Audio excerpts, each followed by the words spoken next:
Hello बच्चों, आपका स्वागत है आपके अपने चैनल मैथ किंग मेकर में। आज हम पढ़ने वाले हैं क्लास 12th का चैप्टर 1 रिलेशन एंड फंक्शन, उसका डे 2 हम प्रोग्रेस करेंगे आज। ठीक है, आज हम क्या पढ़ने वाले हैं, देखो डे 1 में हमने क्या पढ़ा था, रिलेशन पढ़े थे, इक्विवेलेंस रिलेशन क्या होते हैं वो पढ़े थे। 3 प्रॉपर्टी होती हैं इक्विवेलेंस रिलेशन की, रिफ्लेक्सिव, सिमेट्रिक एंड ट्रांजिटिव। ठीक है, सो आज हम इसके क्या है कुछ एग्जाम्पल डिस्कस करने वाले हैं। यहाँ पे जो डे 1 में पढ़ाया था उसके कुछ एग्जाम्पल डिस्कस करेंगे और एक्सरसाइज नंबर 1.1 डिस्कस करेंगे। ठीक है बच्चों, तो अगर आपको डे 2 समझना है तो पहले आप डे 1 लेक्चर क्लियर करिए, उसके बाद ही यहाँ पे समझ में आएगा कुछ। ओके, सो एग्जाम्पल 4 यहाँ पे पहले देख लेते हैं। आपका एक सेट दिया हुआ है, एग्जाम्पल 4 क्या दिया है, उसने कहा है कि देखो मैं फॉलो कर रहा हूँ यहाँ पे एनसीईआरटी की बुक। आप जो भी फॉलो कर रहे हैं, आरडी शर्मा पढ़ रहे हैं, आरएस अग्रवाल पढ़ रहे हैं, या एनसीईआरटी पढ़ रहे हैं, या कोई प्राइवेट बुक कोई भी पढ़ रहे हैं, सो नो प्रॉब्लम। यहाँ से कंसेप्ट समझ लो, आप कंसेप्ट मैं क्लियर कर रहा हूँ और आप इजीली कोई भी बुक से क्वेश्चन कर सकते हो। ठीक है, अगर फिर भी कोई डाउट होता है तो कमेंट बॉक्स में जाके मुझे कमेंट कर सकते हो और पूछ सकते हो अपना doubt, then I will clarify. So example 4 क्या कहता है, show that relation R in the set. देखो सेट उसने दिया है, जो ए दिया है उसने 1 2 3 सेट दिया है 1 2 3 और रिलेशन दिया है उसने R is equal to 1 1 2 2 3 3 1 2 and 2 3। ठीक है बच्चों, तो ये दिया है इसने यहाँ पे रिलेशन। तो ये कह रहा है कि is reflexive but neither symmetric not transitive. देखो रिफ्लेक्सिव रिलेशन सबसे पहले देखेंगे हम। रिफ्लेक्सिव के लिए क्या होता है, रिफ्लेक्सिव के लिए अपनी एफ इमेज खुद होनी चाहिए। 3 एलिमेंट हैं इसके, 1 है, 2 है और 3 है। तो इसमें क्या होना चाहिए, 1 1 2 2 3 3, ये बिलोंग करने चाहिए किसमें, आर में, रिफ्लेक्सिव होने के लिए। तो आप देखो क्या 1 1 2 2 3 3 इसमें बिलोंग कर रहे हैं, 1 1 है, 2 2 है, 3 3 है। इसका मतलब ये कैसा है, ये रिफ्लेक्सिव प्रॉपर्टी को शो कर रहा है। ठीक है, दूसरा क्या देखेंगे हम, सिमेट्रिक देखेंगे। सिमेट्रिक में क्या देखते हैं भाई, सिमेट्रिक में देखते हैं कि अगर यहाँ पे 1 2 अवेलेबल है, 1 2 बिलोंग्स टू आर, सो 2 1 भी आर में बिलोंग करना चाहिए। तो क्या 2 1 अवेलेबल है आर के अंदर, नहीं है, 2 1 does not belong to R. जब 2 1 आर में बिलोंग नहीं करता है तो ये सिमेट्रिक भी नहीं होगा। और सी क्या है आपका, ट्रांजिटिव। ट्रांजिटिव में क्या पढ़ा था हमने, 3 एलिमेंट के बारे में डिस्कस करते हैं। तो देखो 1 2 है, 2 3 है, सो 1 2 एंड 2 3 बिलोंग टू आर। 1 2 है, 2 3 है, तो क्या होना चाहिए, 1 3 हम देखेंगे। ठीक है, ये 2 ओमिट कर दो, 1 3 1 3 क्या आर में बिलोंग कर रहा है, नहीं, 1 3 आर में अवेलेबल नहीं है। इसका मतलब क्या है, 1 3 does not belong to R. जब ये आर में बिलोंग नहीं कर रहा है, इसका मतलब ये जो है आपका रिलेशन जो दिया है that is not a transitive relation. ठीक है, अभी पढ़ेंगे हम एग्जाम्पल नंबर 5। आई थिंक ये समझ आ गया होगा। ओके, अभी पढ़ते हैं एग्जाम्पल नंबर 5। एग्जाम्पल नंबर 5 क्या है, देखो बच्चों कंसेप्ट एक ही है। ठीक है, आपको थोड़ा ध्यान से समझना है। एग्जाम्पल 5 में कह रहा है कि show that the relation R in the set Z of integer. एक सेट दिया है उसने, इंटीजर का सेट है, और रिलेशन को क्या बताया है कि R is equal to A B. जो पेयर है इसका रिलेशन का, वो पेयर ये है, और इसमें क्या करता है, 2 डिवाइड्स ए माइनस बी। ठीक है, और यहाँ पे सेट क्या है आपका, सेट ऑफ इंटीजर्स है। अब बच्चों देखो इंटीजर क्या क्या होते हैं, इंटीजर आपके जितने भी पॉजिटिव इंटीजर हैं, नेगेटिव इंटीजर होते हैं। पॉजिटिव इंटीजर भी होते हैं और नेगेटिव इंटीजर्स भी होते हैं। ठीक है, तो 2 तरह के इंटीजर हैं हमारे। क्या 0 एक इंटीजर होता है, बिल्कुल 0 एक इंटीजर होता है। ठीक है, सो जितने भी आपके नेगेटिव होल नंबर्स हैं, नेगेटिव नंबर्स हैं और पॉजिटिव नंबर्स हैं और 0, ये सब जो होल नंबर हैं जितने भी, ये सब होते हैं आपके इंटीजर्स। ठीक है, तो अभी सबसे पहले प्रॉपर्टी हम क्या पढ़ेंगे, इसकी रिफ्लेक्सिव प्रॉपर्टी पढ़ेंगे। रिफ्लेक्सिव में क्या होता है भाई, रिफ्लेक्सिव में होता है कि ए और बी का पेयर, यहाँ पे ए और ए का पेयर होना चाहिए जो आर में बिलोंग करना चाहिए। ठीक है, ए ए मतलब क्या है, 2 डिवाइड्स a माइनस बी। तो अगर a की बात कर रहे हैं हम, तो a बिलोंग टू r दिखाएंगे हम, तो क्या हो जाएगा, ये रिफ्लेक्सिव रिलेशन हो जाएगा। तो देखो थोड़ा सा यहाँ पर डिस्कस करो कि a माइनस ए कितना होता है भाई, 0 होता है। तो a माइनस ए को हम 2 से डिवाइड कर सकते हैं, तो यहाँ पर लिखेंगे 2 डिवाइड्स a माइनस ए, और या ऐसे लिख सकते हो कि 2 डिवाइड्स 0, ठीक है, ये डिवाइड का सिंबल है ये, ठीक है, 2 divides a minus A. So इसका मतलब क्या है कि a belongs to r, a r के अंदर बिलोंग करता है। तो इसका मतलब है कि ये आपका कैसा हो गया, रिफ्लेक्सिव हो गया। दूसरी प्रॉपर्टी क्या पढ़ेंगे हम, सिमेट्रिक। सिमेट्रिक में क्या है भाई, देखो अगर ए बी अगर आर में है तो बी ए भी आर में होना चाहिए। तो अगर ए बी क्या है, ए बी का मतलब है कि 2 डिवाइड्स ए माइनस बी। तो बच्चों अगर ए माइनस बी को 2 डिवाइड करेगा तो बी माइनस ए को भी 2 डिवाइड करेगा, ठीक है। सो यहाँ पे क्या है, A B belongs to R, B A also belongs to R because 2 divides B minus A also, ठीक है। 2 जो है वो b माइनस ए को भी डिवाइड करेगा। जब 2 a माइनस बी को डिवाइड करेगा तो 2 b माइनस ए को भी डिवाइड करेगा। जब b माइनस ए को डिवाइड करेगा, इसका मतलब क्या है, ये सिमेट्रिक है। तीसरा क्या पढ़ेंगे हम, तीसरा होता है हमारा ट्रांजिटिव। ट्रांजिटिव में क्या पढ़ना है हमें, देखो A B belongs to R and B C, यहाँ पे 3 एलिमेंट लेंगे, A B belongs to R, B C belongs to R. A B का मतलब क्या है कि ए माइनस बी 2 इसको डिवाइड कर रहा है एंड बी माइनस सी को भी 2 डिवाइड कर रहा है, ठीक है।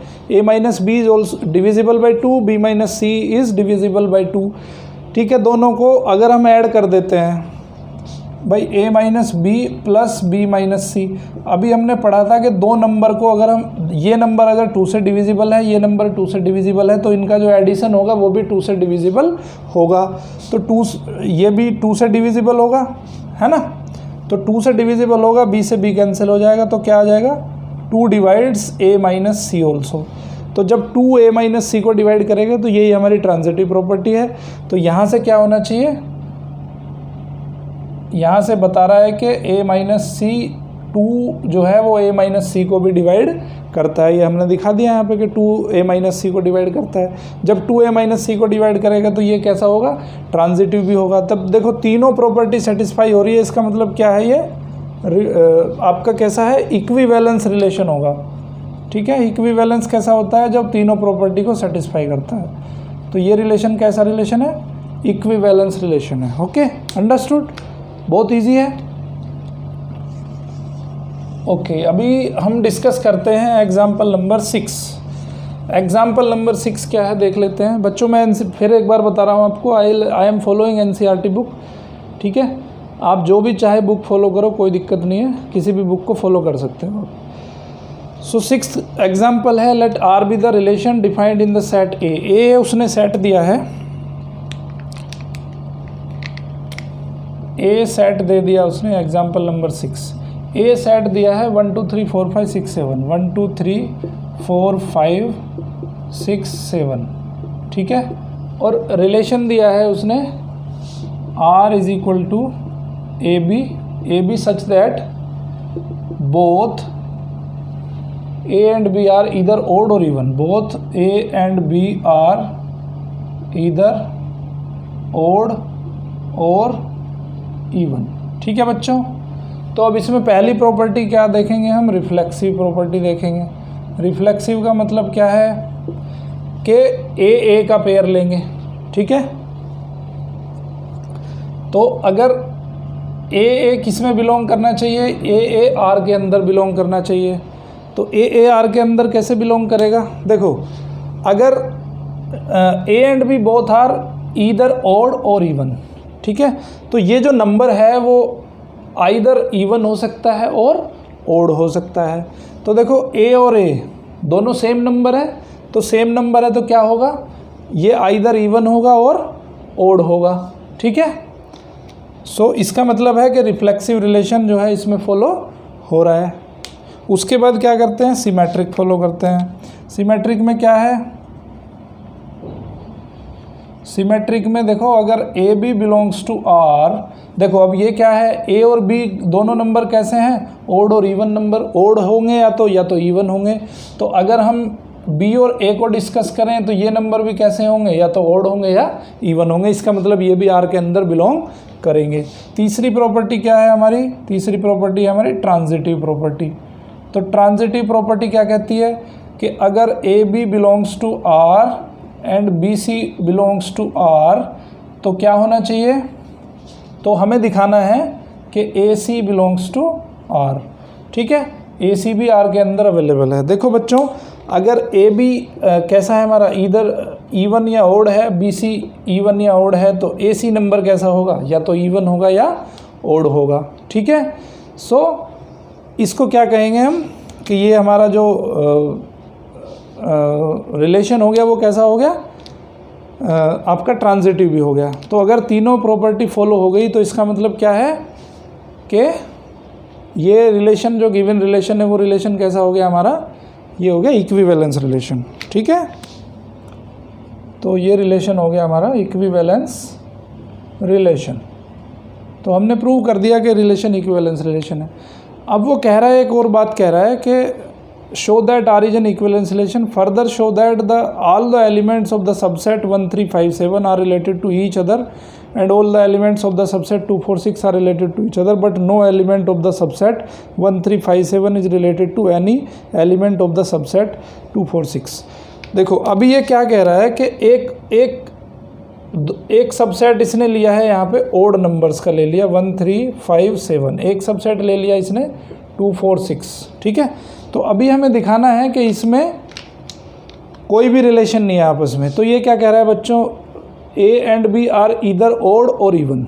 ठीक है, सो अब इसमें रिलेशन अगर हम देखेंगे तो 1 का रिलेशन 2, देखो ये आपके नंबर हैं ओड और ये नंबर है आपके इवन। ठीक है, तो अब इनके रिलेशन में क्या होगा, एक नंबर इवन बनेगा, एक नंबर ओड बनेगा। ठीक है, सो दोनों इवन या दोनों ओड नहीं हो सकते। ओके, सो इसमें क्या होगा, ये आपका रिलेटेड नहीं होगा, 1 3 5 7 का कोई भी एलिमेंट 2 4 6 से रिलेटेड नहीं होगा। क्यों नहीं होगा, क्योंकि इसमें ओड नंबर ले लिए हमने सारे और इसमें इवन नंबर्स ले लिए। ओके, अभी डिस्कस करेंगे हम एक्सरसाइज नंबर 1.1। एक्सरसाइज नंबर 1.1 क्या कहती है, उसमें देखो बहुत सारे पार्ट दिए हैं उसमें। तो 1.1 में हमें कुछ determine whether each of the following relations are reflexive, symmetric and transitive. तो सबसे पहला रिलेशन ले लेते हैं बच्चों, बहुत सिंपल है अगर समझ में आ जाए आपको तो। फर्स्ट वाला लिया हमने, उसमें देखो ए की वैल्यू ये दे रखी है और आर इज़ इक्वल टू ये दिया है, R is equal to x Y और 3x minus Y is equal to 0। X Y इस तरह से लिया है कि 3x minus Y is equal to 0। So सबसे पहला दिखाना हमें रिफ्लेक्सिव। चेक करेंगे रिफ्लेक्सिव है कि नहीं है। रिफ्लेक्सिव में क्या होता है बच्चों, x जो है वो r में बिलोंग करना चाहिए। तो y की जगह पे x रख के देखो आप क्या वैल्यू आती है, 3x माइनस एक्स, तो ये कितना आएगा 2x। 2x क्या कभी 0 हो सकता है, नहीं हो सकता है, क्योंकि x 0 नहीं है ना। x की वैल्यू क्या है 1 2 3 से लेके 14 है। सो x की वैल्यू कहीं भी 0, 2x की वैल्यू 0 नहीं हो सकती है। 2x की वैल्यू 0 नहीं हो सकती है, इसका मतलब ये क्या है, रिफ्लेक्सिव नहीं है, क्योंकि ये 3x माइनस एक्स कितना हो जाएगा 2x हो जाएगा। 2x can not be equal to 0, 0 आना चाहिए। अगर ये 3x माइनस एक्स करके 0 आ जाता तो इसका मतलब होता है कि रिफ्लेक्सिव हो जाता। दूसरी प्रॉपर्टी क्या है हमारी, सिमेट्रिक प्रॉपर्टी। सिमेट्रिक में क्या है भाई, सिमेट्रिक में ये है कि अगर x y belongs to R है तो हमें दिखाना है कि y x belongs to R. अब देखो एक्स वाई क्या है, एक्स वाई है आपका 3x माइनस वाई। ठीक है, 3x माइनस वाई जो है वो क्या है 0 है। तो वाई एक्स क्या 0 हो सकता है, 3y माइनस एक्स क्या 0 हो सकता है। अगर 3x माइनस वाई 0 है तो 3y माइनस एक्स 0 नहीं हो सकता है। क्यों नहीं हो सकता है, क्योंकि y की वैल्यू कितनी आई यहाँ से, y is equal to 3x आ गया। तो y यहाँ पे 3x रखो तो 9x minus x can not be equals to 0। ठीक है, so 3y minus x can not be equal to 0। तो अगर ये R में बिलोंग करता ही नहीं है, इसका मतलब क्या है कि वाई एक्स जो है R के अंदर बिलोंग नहीं करता है। अगर 3y माइनस एक्स 0 आ जाता कंडीशन के अकॉर्डिंग, तो फिर ये सिमेट्रिक हो जाता। अब थर्ड प्रॉपर्टी देखते हैं। थर्ड प्रॉपर्टी क्या है? ट्रांजिटिव प्रॉपर्टी है हमारी, ठीक है। ट्रांजिटिव प्रॉपर्टी क्या कहती है कि भाई x y belongs to R and y z belongs to R.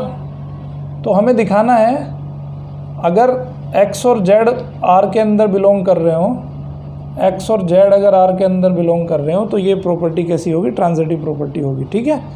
तो हम x y belongs to R का मतलब क्या है? मतलब 3x माइनस वाई 0 के इक्वल आ जाएगा। तो इसको ऐसे लिखेंगे कि 3x minus y is equal to 0, और ये भी है तो इसकी जगह लिखेंगे, इसका हो जाएगा 3y minus z is equal to 0। देखो ये दो कंडीशन दी हैं, तो इन दो कंडीशन से क्या 3x minus z is equal to 0 हो सकता है? देख लो एक बार। y की वैल्यू यहाँ से उठा के इसमें रख दो, तो 3x, तो ये कितना हो जाएगा? 9x माइनस जेड हो जाएगा, ठीक है। So 9x minus z is equal to 0 हो सकता है। लेकिन यहाँ से क्या दिखाना है आपको? यहाँ से दिखाना है कि 3x minus Z, 3x minus Z 0 नहीं हो रहा है। इसका मतलब क्या है कि आपका जो है ये ट्रांजिटिव प्रॉपर्टी भी फॉलो नहीं हो रही है, ठीक है। उसके बाद पढ़ते हैं हम एग्जांपल इसका सेकंड पार्ट में क्या दिया है कि एक्स वाई और वाई की वैल्यू क्या है? x प्लस 5 है। तो यहाँ पे ये वाला क्वेश्चन थोड़ा डिस्कस करेंगे। इसमें सबसे पहले आपका रिफ्लेक्सिव में क्या देखना है? हमें देखना है कि भाई x क्या r में बिलोंग कर रहे हैं, ठीक है। x क्या हो जाएगा भाई? y की जगह पे x रखोगे तो ये हो जाएगा x is equal to x plus 5। क्या ऐसा हो सकता है कभी कि x is equal to x plus 5 हो सके? नहीं हो सकता है। इसका मतलब x और x जो है r के अंदर बिलोंग नहीं करते हैं, ठीक है। सो ये रिफ्लेक्सिव नहीं है। दूसरी प्रॉपर्टी क्या है हमारी? Symmetric property. सिमेट्रिक में क्या है? x और y की वैल्यू चेंज हो जाती है। तो यहाँ पे हमें क्या दिखाना है कि x y belongs to R, और हमें दिखाना है कि y x belongs to R. हमें चेक करना है कि वाई एक्स क्या आर में बिलोंग करता है। X y belongs to R का मतलब क्या है बच्चों? X y belongs to R का मतलब है कि y is equal to x plus 5। तो अगर y is equal to x plus 5 है तो क्या x is equal to y plus 5 हो सकता है? बिल्कुल नहीं हो सकता है, ठीक है। यहाँ से एक्स की वैल्यू निकाल के देखो, एक्स की वैल्यू यहाँ से क्या आ जाएगी? वाई माइनस 5 आ जाएगी, ठीक है। और हमें क्या दिखाना है कि x की वैल्यू y प्लस 5 हो जाए। तो y प्लस 5 नहीं हो रही है, y माइनस 5 हो रही है। इसका मतलब क्या है कि ये सिमेट्रिक प्रॉपर्टी को फॉलो नहीं करता है। तीसरा क्या है हमारा? तीसरा है हमारा ट्रांजिटिव, ठीक है बच्चों। ट्रांजिटिव में क्या कहता है वो कि x y belongs to r और y z belongs to r। तो हमें दिखाना है कि एक्स जेड भी आर के अंदर होना चाहिए। X y belongs to R का मतलब क्या है कि y is equal to x plus 5। Y z belongs to R का मतलब क्या है कि z is equal to y plus 5, ठीक है। अब यहाँ पे आप वैल्यू क्या किसकी रख दो? वाई की वैल्यू इससे उठा के इसमें रख दो, तो जेड इज इक्वल टू आ जाएगा एक्स प्लस 5 और प्लस 5, तो ये हो जाएगा एक्स प्लस 10, ठीक है बच्चों। अभी देखो, अगर आपको x z belongs to R दिखाना हो तो क्या वैल्यू आनी चाहिए? Z is equal to x plus 5 आनी चाहिए। और आपकी वैल्यू जेड की क्या आ रही है? जेड की वैल्यू आ रही है एक्स प्लस 10। तो एक्स प्लस 5 नहीं हो सकती है जेड की वैल्यू, ठीक है। इसका मतलब ये रिलेशन आपका ट्रांजिटिव भी नहीं है। अब थर्ड रिलेशन पढ़ते हैं। समझ आया ना? बहुत सिंपल है, कंसेप्ट से चलना है, ठीक है। रटना कुछ नहीं है इस चैप्टर में, रटोगे तो कुछ समझ नहीं आएगा। अब ये वाला देखना है हमें। इसमें पहला क्या देखना है हमें? रिफ्लेक्सिव। देखो सबसे पहले इसमें रिलेशन बना लो आप, ठीक है। ये कह रहा है कि r is equal to x y, y is divisible by x, ठीक है। तो अब एक रिलेशन को हम थोड़ा लिख लेते हैं ओपनली। तो इसमें हमें क्या बनाना है कि x जो है y को डिवाइड कर पाएगा, ठीक है। y is divisible by x। तो देखो 1 लिखा पहले हमने, तो 1 को डिवाइड, 1 किस किस को डिवाइड कर सकता है? 1 1 को डिवाइड कर सकता है, 1 2 को भी डिवाइड कर सकता है, 1 3 को भी डिवाइड कर सकता है, 1 4 को डिवाइड कर सकता है, 1 5 को डिवाइड कर सकता है और 1 6 को डिवाइड कर सकता है, ठीक है। अभी हम कंसिडर करेंगे 2 के बारे में। सो 2 2 को डिवाइड कर सकता है, 2 4 को डिवाइड कर सकता है और 2 6 को डिवाइड कर सकता है, क्योंकि x एक ऐसा एलिमेंट होना चाहिए जो y को डिवाइड कर सके, ठीक है। अब 3 के बारे में कंसिडर करते हैं। 3 किसको, 3 को डिवाइड कर सकता है और 3 6 को डिवाइड कर सकता है। 4 किसको डिवाइड करेगा, 4 को डिवाइड करेगा, बाकी तो इसमें से कोई ऐसा एलिमेंट है नहीं जिसको 4 डिवाइड कर सके। 5 भी 5 को डिवाइड करेगा और 6 भी 6 को डिवाइड करेगा। ठीक है बच्चों, अब यहाँ पे देखते हैं सबसे पहले हम रिफ्लेक्सिव कि क्या ये रिफ्लेक्सिव है। रिफ्लेक्सिव का मतलब कितने एलिमेंट है इसमें, 1 2 3 4 5 6। तो रिफ्लेक्सिव के लिए हमें क्या चाहिए कि 1 1 2 2 और 3 3 4 4 5 5 6 6। क्या आर के अंदर अवेलेबल है? बिल्कुल है। 1 1 भी है, 2 2 भी है, 3 3 भी है, 4 4 5 5 6 6। इसका मतलब क्या है कि ये रिलेशन कैसा होगा, रिफ्लेक्सिव रिलेशन होगा। दूसरे में क्या देखते हैं हम, सिमेट्रिक देखते हैं। तो सिमेट्रिक में क्या है बच्चों कि अगर 1 2 है आर के अंदर तो 2 1 भी आर के अंदर होना चाहिए। तो 1 2 है इसमें, 1 2 है, 2 1 है क्या इसके अंदर, 2 1 नहीं है इसके अंदर। तो इसका मतलब ये रिलेशन हमारा सिमेट्रिक नहीं है। तीसरा क्या है, ट्रांजिटिव। ट्रांजिटिव में क्या दिखाना है हमें कि अगर 1 2 belongs to R and 2 4 belongs to R, then क्या होना चाहिए, 1 4 भी उसके अंदर अवेलेबल होना चाहिए। तो 1 4 भी आर के अंदर अवेलेबल होना चाहिए। 1 4 है क्या, बिल्कुल है। और थोड़ा एक एग्जांपल देख लेते हैं, 1 3 भी देख लेते हैं। 1 3 अगर इसके अंदर है तो इसके अंदर 3 6 है, तो अब इसके अंदर 1 6 भी होना चाहिए। तो 1 6 बिलोंग्स टू आर, 1 6 भी इसके अंदर अवेलेबल है। ठीक है, और एक देख लेते हैं, 2 4 अवेलेबल है। 2 4 4 4 उससे तो आएगा नहीं कुछ। ठीक है, सो 1 3 1 4 1 5। तो बच्चों इसमें क्या है कि ये आपका ट्रांजिटिव रिलेशन भी होगा। ठीक है, तो अगर ये देखो यहाँ पे रिफ्लेक्सिव भी है, सिमेट्रिक नहीं है, बट ये ट्रांजिटिव है। ट्रांजिटिव है तो फिर क्या होगा, यहाँ से आपका फिर आप कह सकते हो कि ये रिलेशन रिफ्लेक्सिव नहीं है, सिमेट्रिक नहीं है, सॉरी रिफ्लेक्सिव है, सिमेट्रिक नहीं है, बट ये ट्रांजिटिव है रिलेशन। ठीक है, सो रिफ्लेक्सिव है, सिमेट्रिक नहीं है, ट्रांजिटिव है। ओके बच्चों, इसी तरह से आप बहुत सारे क्वेश्चंस यहाँ पे कर सकते हो। जैसे एक फोर्थ दिया, relation R in Z of whole integer defined as R is equal to x y x minus y is an integer. ठीक है, तो थोड़ा सा इसको भी देख लेते हैं, फोर्थ एग्जांपल्स को। इसी क्वेश्चन में फोर्थ पार्ट है। सारे क्वेश्चन ऐसे ही हो जाएंगे बच्चों, कोई ज़्यादा इसमें टिपिकल कुछ नहीं है। तो फोर्थ पार्ट इसका देख लेते हैं। फोर्थ पार्ट क्या कहता है कि आर कोई रिलेशन दिया है, आर जेड इंटीजर का सेट है, R is equal to x y एक पेयर है, such that y minus x is an integer. ठीक है बच्चों, वाई माइनस एक्स क्या है, सॉरी एक्स माइनस वाई है इंटीजर। तो अभी पहला चीज़ है क्या हमारा, रिफ्लेक्सिव। तो अभी देखो, अगर दो इंटीजर को यहाँ पे सेट क्या है हमारा, नेचुरल नंबर का सेट है। ठीक है, इंटीजर्स का सेट है। जो ए है, ए क्या है, इंटीजर्स का सेट है। तो देखो बच्चों, किसी भी इंटीजर को अगर उसमें से आप माइनस करोगे तो आंसर क्या आएगा, 0 आएगा। 0 इंटीजर है। ठीक है, so x minus x is 0 and ये क्या है, 0 belongs to n, sorry 0 belongs to z। 0 जो है z के अंदर अवेलेबल है। मतलब आपने क्या किया कि x में से x को माइनस करा तो वैल्यू आई 0। 0 जो है z का पार्ट है, एक z का एलिमेंट है।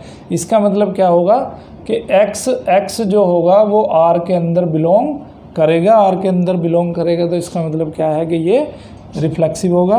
दूसरा क्या करेंगे हम, सिमेट्रिक करेंगे। सिमेट्रिक में क्या होगा बच्चों, x माइनस वाई, देखो ये कह रहा है कि x minus y is an integer. जब x माइनस वाई एक इंटीजर होगा तो y माइनस एक्स भी एक इंटीजर होगा। ठीक है, अगर ये पॉजिटिव इंटीजर होगा तो ये नेगेटिव हो जाएगा, ये नेगेटिव इंटीजर होगा तो ये पॉजिटिव हो जाएगा, क्योंकि दोनों के साइन डिफरेंट है। तो अगर x माइनस वाई आर के अंदर बिलोंग करता है तो y माइनस एक्स भी आर के अंदर बिलोंग करेगा, because it is an integer. ठीक है, इंटीजर होगा तो वही हमें कह रहा है वो कि ये इंटीजर का सेट है, तो इंटीजर होगा तो इसका मतलब ये सिमेट्रिक भी होगा। तीसरी प्रॉपर्टी क्या है? तीसरी प्रॉपर्टी आपकी ट्रांजिटिव प्रॉपर्टी। ट्रांजिटिव में क्या है? देखो अगर x y belongs to R, x y R के अंदर है और वाई जेड भी आर के अंदर है, तो हमें दिखाना है कि एक्स जेड भी आर के अंदर अवेलेबल होगा। तो x y belongs to R, देखो इसमें क्या है कि x minus y belongs to integer, x minus y integer के अंदर अवेलेबल है और वाई माइनस जेड भी इंटीजर के अंदर अवेलेबल है। तो दोनों को ऐड करेंगे, दो इंटीजर्स को अगर ऐड करते हैं तो उसका एडिशन भी इंटीजर में अवेलेबल होगा, ठीक है। It will also belongs to Z, तो यहाँ से वाई वाई कैंसिल हो गया, तो x minus y belongs to Z. तो एक्स माइनस वाई अगर जेड के अंदर अवेलेबल है तो इसका मतलब एक्स जेड जो पेयर है वो आर, रिलेशन आर के अंदर अवेलेबल होगा। आर के अंदर अवेलेबल होगा तो क्या हो जाएगा? ट्रांजिटिव हो जाएगा। ट्रांजिटिव तीनों प्रॉपर्टी फॉलो हो रही है, तो ये रिलेशन कैसा हो जाएगा बच्चों? इस रिलेशन को बोलेंगे हम इक्विवेलेंस रिलेशन, ठीक है। इसी तरह से बहुत सारे एग्जाम्पल्स आपकी बुक में दिए गए हैं, उनको आप सोल्व कर सकते हो, ओके। कुछ अगर डाउट्स आते हैं तो डाउट अब मेरे से आप पूछ सकते हो, कमेंट बॉक्स में जाके पूछ सकते हो, या फिर व्हाट्सएप नंबर ऊपर दिया है उस पर आप जाके डाउट पूछ सकते हो, ओके। इजी क्वेश्चंस है, कोई अगर दिक्कत है तो फिर आप आ सकते हो दोबारा, ठीक है बच्चों। तो अभी इससे आगे का जो पोर्शन है हम डिस्कस करेंगे डे 3 में। आई होप ये अच्छी तरह समझ आ गया होगा आपको। थैंक यू वेरी मच, पढ़ते रहिए।